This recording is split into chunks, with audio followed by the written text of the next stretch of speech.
आदर्श शिक्षण संस्थान की ऑनलाइन क्लासेस में आपका हार्दिक स्वागत एवं अभिनंदन। आज हम पाठ 8 का भाग 4 पढ़ेंगे।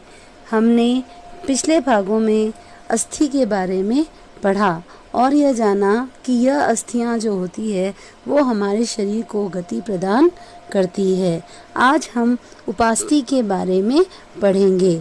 हमने पढ़ा था कि जो अस्थियां होती है वह बहुत ही कठोर होती है और कंकाल का एक भाग होती है। के कुछ अतिरिक्त अंग भी हैं जो हड्डियों जितने कठोर नहीं होते और जिन्हें मोड़ा जा सकता है, उन्हें उपास्थि कहते हैं।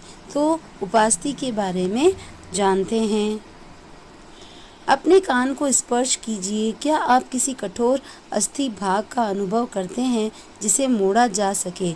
ऐसा प्रतीत होता है कि कोई अस्थि नहीं है। तो ये देखो, आपको 2 चित्र दिख रहे हैं। इसमें एक चित्र में हमने कान का ऊपरी वाला सिरा पकड़ा है, ठीक है, जो ऊपरी वाला सिरा दोनों उंगलियों के बीच में दबाया है, और दूसरे वाले हाथ से हमने कान की कर्णपाली को पकड़ा है और दबाया है।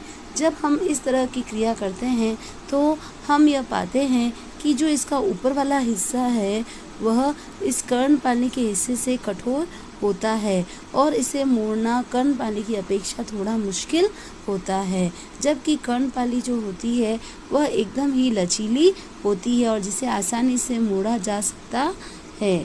कान का जो ऊपरी भाग है, जिसे आसानी से, जो लचीला होता है, इतना कठोर भी नहीं होता कि वह अस्थि जैसा कठोर नहीं होता है, और ये उपास्थि है। ये जो भाग है ये क्या कहलाएगा? उपास्थि कहलाता है। शरीर की संधियों में भी उपास्थि पाई जाती है। हमने देखा है कि मानव कंकाल अनेक अस्थियों, संधियों, उपास्थियों से मिलकर बना होता है।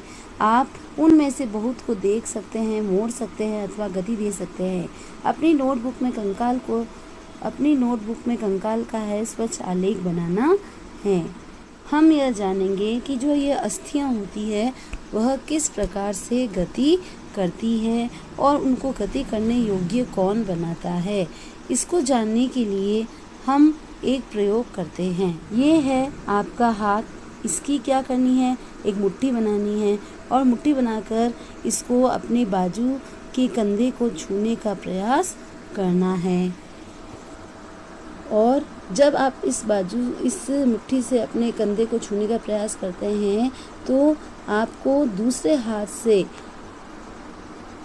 इसे छूकर देखना है, और हम छूकर देखते हैं। यहाँ पर हमको एक उभरी हुई संरचना दिखाई देती है। इस उभरी हुई संरचना को हम क्या कहते हैं? पेशी कहते हैं। संकुचित होने के कारण पेशियाँ उभर आती है। अब आप अपने हाथ को पुनः सामान्य अवस्था में लाएं। अब क्या किया हमने? यहाँ पर तो संकुचित किया था अपने हाथ को, अब वापस इसे हमें क्या करना है? सीधे करना है। तो अब हम देखते हैं जो इसकी पेशियाँ जो संकुचित हो गई थी, अब वह वापस पुनः जो है शिथिल अवस्था में आ जाती है।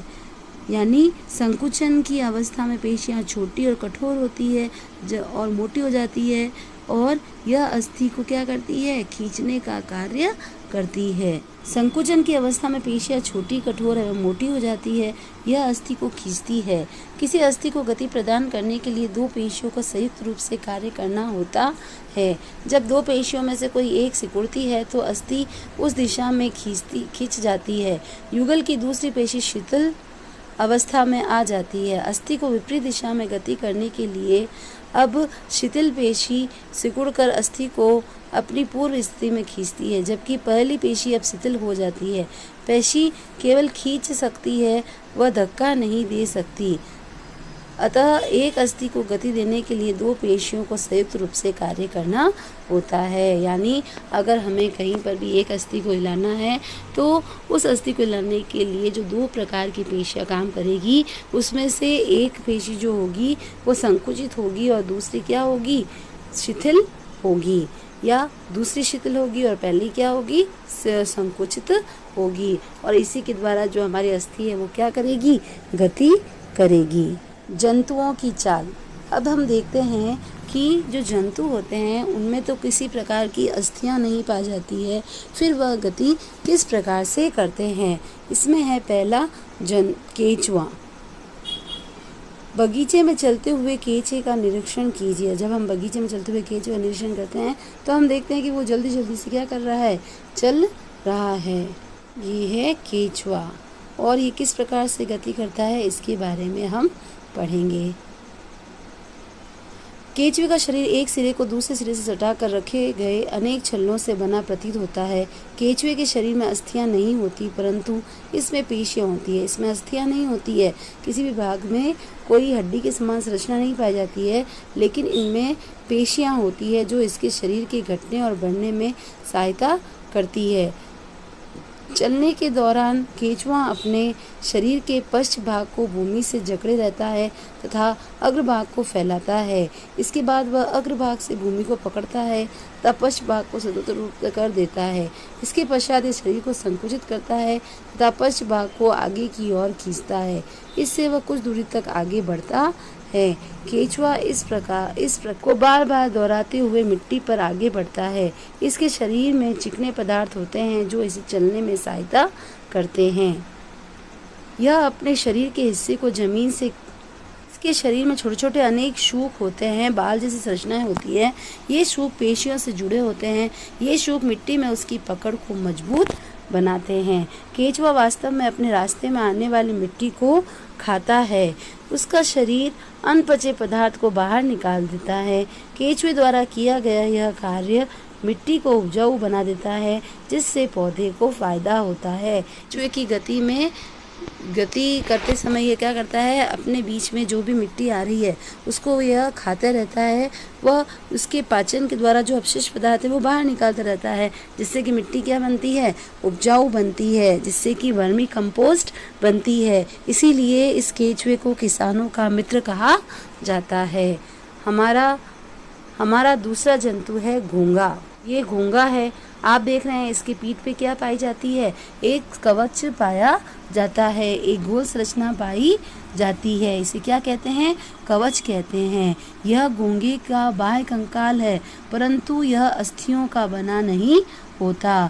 यह कवच एकक होता है और यह घेंघे को क्या करता है, चलने में कोई सहायता नहीं करता है। यह सिर्फ इसका कवच है, इसकी सुरक्षा प्रदान करेगा, यह इसकी चलने में कोई सहायता नहीं करता। यह घोंघे के साथ खींचता जाता है। अब जब घोंघा चलता जाएगा तो यह भी इसके साथ कवच जो है वो चलता जाएगा। घोंघे को कांच की पट्टिका पर रखकर इसका परीक्षण कीजिए। जब ये चलना प्रारंभ करे तो सावधानी से कांच की पट्टिका को अपने हाथों से अपने शरीर से ऊंचा उठाकर कांच के नीचे की ओर उसके चलने के ढंग का परीक्षण कीजिए। छेद खुलने पर आपने उसमें एक मोटी मांसल संरचना एवं सिर बाहर आते देखा हो। मोटी संरचना इसका पाद है जो दृढ़ पेशियों का बना होता है। अब सावधानी पूर्वक कांच की प्लेट को एक और थोड़ा सा झुकाइए। पाद की लहरदार गति दिखाई देती है। क्या जो घोंघा है उसकी गति जो होती है केंचुए की गति की अपेक्षा क्या होती है, धीमी होती है। आज के लिए इतना ही। आगे का पाठ हम भाग 5 में पढ़ेंगे। धन्यवाद।